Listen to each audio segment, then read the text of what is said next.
et la diversité architecturale qui fait la richesse de l'île. Voici l'attraction numéro 1, plébiscitée par les touristes lorsque la météo lilloise est capricieuse. À gauche, le Palais des Beaux-Arts. Un temps maussade, certes, mais la capitale des Flandres attire toujours.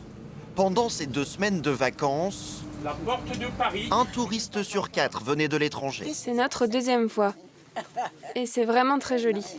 J'aurais aimé pouvoir venir avec une météo plus clémente, même si c'est quand même très agréable. On prend l'Eurostar depuis Londres, donc on a regardé les destinations possibles. On connaît Paris, donc on a voulu essayer l'île.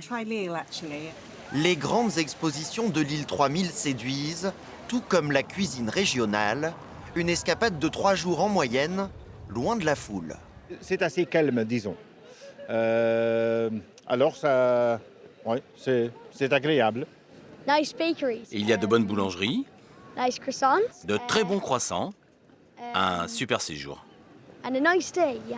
Les vacances de la Toussaint font le plan. C'est la fin de notre saison et aujourd'hui, ça s'est plutôt bien passé avec une première semaine où on a eu beaucoup de monde.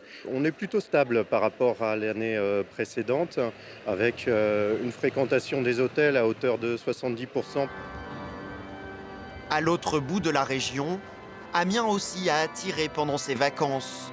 Sur le parvis de la plus vaste cathédrale de France, les touristes rencontrés sont comblés.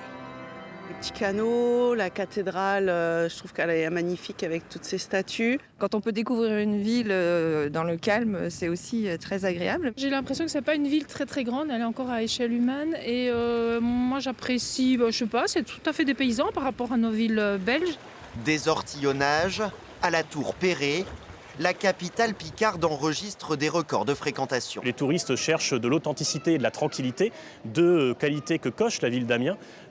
Authenticité au niveau de son charme, au niveau de ses paysages, et tranquillité parce que même si on se félicite du fait qu'il y a de plus en plus de touristes, on n'est pas non plus sur une problématique de surtourisme comme certaines destinations. Amiens, ville idéale, disait Jules Verne il y a 150 ans déjà.